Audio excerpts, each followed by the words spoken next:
Bismillahirrahmanirrahim. Hello viewers, welcome to my channel Physics by Ilyas, Unit number 1, Class 9, Numerical Question number 5.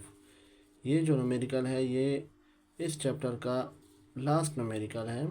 अब ये किससे related है? ये standard form से related है। ये न्यूमेरिकल हमें क्या मांग रहा है कि write the following numbers in standard form.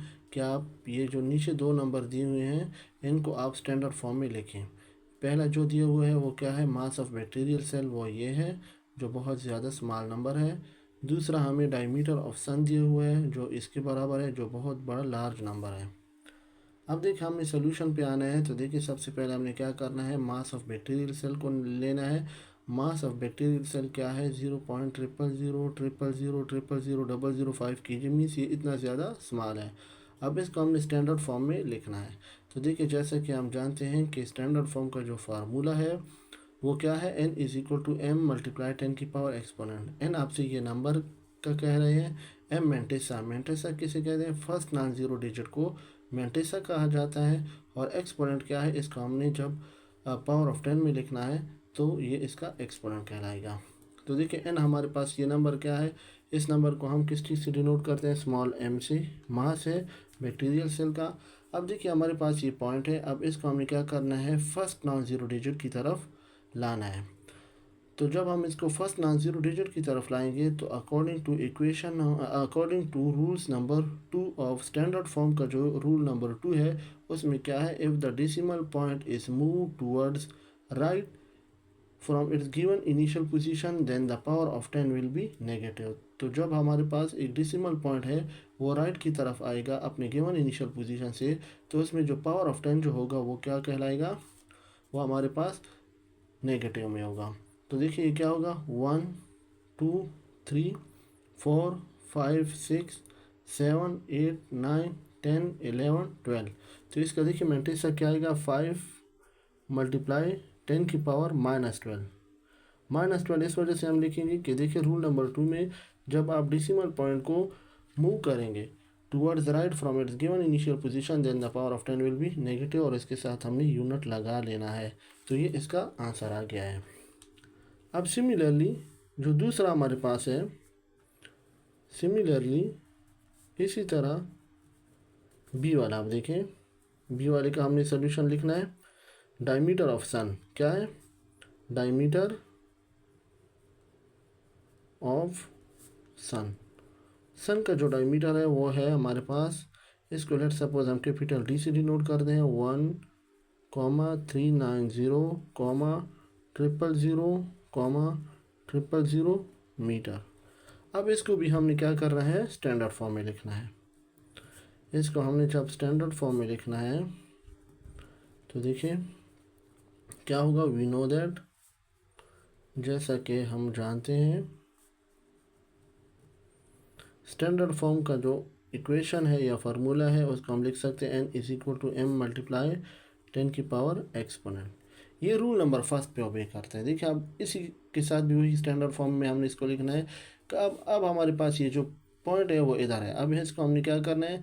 इसको हमने लेफ़्ट की तरफ, इसको हमने क्या करना है? लेफ़्ट की तरफ ले जाना है। If the decimal point is moved towards the left from its given initial position then the power of 10 will be positive। जब हम इसको लेफ्ट की तरफ ले लाएंगे अपने गिवन इनिशियल पोजीशन से तो हमें फिर पावर इसकी जो लिखनी है वो किस में लिखनी है? पॉजिटिव में। देखिए 1 2 3 4 5 6 7 8 9।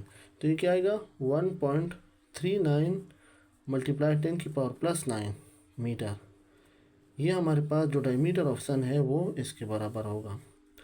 इसमें आप देखिए ये डेसिमल पॉइंट इस तरफ आ रहा है, फर्स्ट नॉन ज़ीरो डिजिट की तरफ आ रहा है, लेकिन क्या आ रहा है? राइट की तरफ आ रहा है। तो ये हमारे पास क्या होगा? इसका पावर क्या होगा? पावर ऑफ 10 आपके पास नेगेटिव होगा। सही है। तो जब ये राइट की तरफ आएगा तो इस देखिए जब ये लेफ़्ट की तरफ आएगा सॉरी, तो इसका जो पावर ऑफ 10 होगा वो क्या होगा? हमारे पास पॉजिटिव होगा। इसको एक दफ़ा फिर देखिए हमें क्या कह रहे हैं कि write the following number in standard form. आप इन फॉलोइंग नंबर को स्टैंडर्ड फॉर्म में लिखें। तो पहला हमारे पास क्या है? Mass of bacterial cell. Mass of bacterial cell हमारे पास ये है, बहुत स्मॉल नंबर है। स्मॉल नंबर है। इसी तरह डायमीटर ऑफ सन है जो कि बहुत लार्ज नंबर है। अब इन दोनों को हमने in term of power of 10 में लिखना है। तो सबसे पहले मैंने क्या किया कि मास ऑफ बैक्टीरियल सेल को मैंने मालूम करना है, तो जो कि बराबर है इसके बराबर है। अब हमने क्या करना है, इसको स्टैंडर्ड फॉर्म में जब हम लिखेंगे तो देखिए n is equal to m multiply 10 की पावर एक्सपोनेंट। तो देखिए हमने क्या करना है, इस पॉइंट को फर्स्ट नॉन जीरो डिजिट की तरफ लाना है, इसको हमने मैट्रिक्स बनाना है। तो देखिए क्या आएगा 1 2 3 4 5 6 7 8 9 10 11 12। तो ये क्या आएगा 5 मल्टीप्लाई 10 की पावर -12 आएगा। यहाँ से आएगा तो ये -12 होगा। तो देखिए इसका जो रूल्स नंबर है, रूल नंबर 2 है, if the decimal point is move towards, ये जब आपके पास क्या होगा, towards right from its given initial position, then the power of 10 will be negative. दूसरा आप देखिए हमारे पास सिमिलरली डायमीटर ऑफ सन, ये हमने ये लिखी हुई है ये सारी वैल्यू। डायमीटर ऑफ सन को मैं कैपिटल डी से डिनोट करता हूँ। तो देखिए स्टैंडर्ड फॉर्म में हमने इसको भी लिख लेना है। तो जब हम इसको स्टैंडर्ड फॉर्म में लिखेंगे तो we know that n is equal to m multiply 10 की power exponent. Same is a case, उसी तरह का केस है, लेकिन इसमें क्या है, उसमें हम क्या करते थे कि डेसिमल पॉइंट को हम राइट की तरफ फर्स्ट नॉन जीरो डिजिट की तरफ ले आते थे, इसका पावर हमारे पास नेगेटिव आ जाता था। इधर हम क्या करेंगे कि डेसिमल पॉइंट को लेफ्ट की तरफ लाएंगे, उसकी फर्स्ट नॉन जीरो डिजिट की तरफ, तो इसका जो पावर होगा वो हमारे पास पॉजिटिव में आएगा। तो देखिए फर्स्ट नॉन जीरो डिजिट की तरफ हम लाएंगे 1 2 3 4 5 6 7 8 9।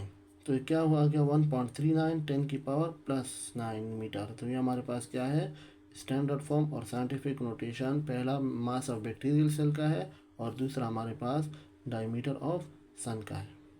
उम्मीद करता हूँ कि आप इस पर समझ गए होंगे। Thank you very much.